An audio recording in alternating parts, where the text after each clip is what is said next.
नमस्कार, मैं कामेश शर्मा और आज हमारे बीच मौजूद है संत श्री रविदास धर्म सभा के प्रदेश अध्यक्ष करमचंद भाटिया जी। जानना चाहेंगे खासकर जिस तरीके से आज राहुल गांधी की सदस्यता रद्द की है, क्या कहना है इनका। जी सर, आपका स्वागत है।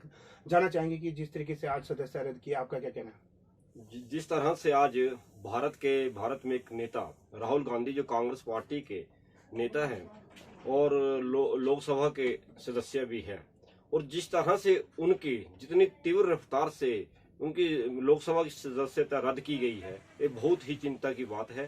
संवैधानिक और लोकतांत्रिक व्यवस्था में सबको अपनी बात रखने का अधिकार है।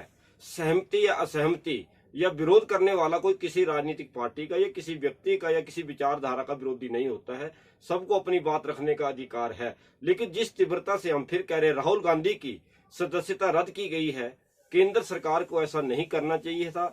भारत एक लोकतांत्रिक देश है, धर्मनिरपेक्ष देश है, संविधान को मानने वाला देश है और विभिन्न तरह की भाषाएं हैं। लेकिन ये जो सदस्यता रद्द की गई किसी भी दृष्टि से उचित नहीं है। इसके भविष्य में मुझे लगता है कि दूरगामी परिणाम सामने आएंगे और देश में लोकतांत्रिक व्यवस्था का राज होना चाहिए। जो वर्तमान में लगता है कि हमने एक बार पहले भी लिखा था कि इंदिरा गांधी का जो सार्वजनिक घोषित आपातकाल था, उससे ये अघोषित जो वर्तमान में आपातकाल है, ये बहुत ही देश के लिए मीठा धीमा जहर, खतरनाक और चिंताजनक है।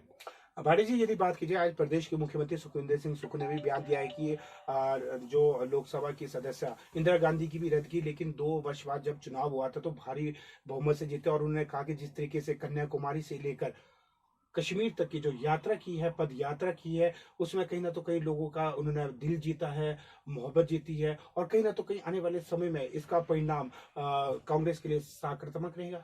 हिमाचल प्रदेश के सुपरफास्ट मुख्यमंत्री सुखविंदर सिंह सुक्खू भाई के द्वारा जो आपके द्वारा कहा गया है कि सदस्यता को लेकर उन्होंने बयान दिया है, मैंने तो बयान नहीं सुना है ना मैं पढ़ा है, लेकिन जहां तक दूरगामी परिणाम की बात है और जहां तक इंदिरा गांधी की बात है, उस वक्त देश की परिस्थितियां कुछ और थी। लोग इतने देश में शिक्षित नहीं थे। उस वक्त मीडिया प्रसार जो होता था नहीं था, रेडियो के माध्यम से जानकारियां होती थी, सोशल मीडिया नहीं होता था। लेकिन ये वर्तमान में जो राहुल गांधी की सदस्यता रद्द की गई है, तो हिमाचल भारत में जो कांग्रेस पार्टी इसे कैसे बुलाती है, लेकिन इसके साथ ही भारत में जितनी भी विपक्षी पार्टियां हैं, मेरा मानना है उन्हें सभी एकजुट होकर आपस के सभी मतभेद और अहम भुलाव पर एक मंच पर आना चाहिए और पूरे देश में राज की बजाय उन्हें अपने अपने क्षेत्र और अपने अपने राज्य मजबूत कर चुनाव जीतने के बाद अगली परिस्थितियों पर विचार करना चाहिए। लेकिन फिर भी जो सुखविंदर सिंह सुक्खू ने कहा है कि इसके दूरगामी परिणाम होंगे, ये तो कांग्रेस को देखना है कि किस नजरिए से इसको बनाने में सफल होती है, जनता में अपनी बात ले जाने में सफल होती है। लेकिन इसके साथ जो देश में आज परिस्थितियां हैं कि जिस तरह के राज्यों में बुलडोजर चला दिए जाते हैं, या जैसे हम जैसे लोग भी हैं, हम लोकतांत्रिक व्यवस्था के प्रभारी हैं, हम सहमति को लेकर अपनी बात रखते हैं, समाज की बात रखते हैं, प्रशासन सरकार की बात, हमारे ऊपर भी आवाज दमन के और झूठे केस धर के हमें फंसाया जाता है। तो इस तरह के देश में जो परिस्थितियां हैं, ये बहुत ही सोच विचारणीय विषय है और देखना होगा भविष्य में इसके क्या परिणाम निकल के सामने आते हैं। भाटी जी, जिस तरीके से प्रदेश के मुख्यमंत्री सुखविंदर सिंह सुक्खू ने पहला बजट पेश किया है, क्या ये लाभदायक रहेगा? यदि देखा जाए, भाजपा इसका विरोध लगातार कर रही है कि बोरे की जैसे हिमकेयर योजना, सारा योजना, ग्रीन योजना, स्वावलंबन योजना को भी नहीं लाया गया है। और मुख्यमंत्री ने भी यह स्पष्ट किया है कि जो योजनाएं चल चुकी है वो बजट में पूरा नहीं आती है।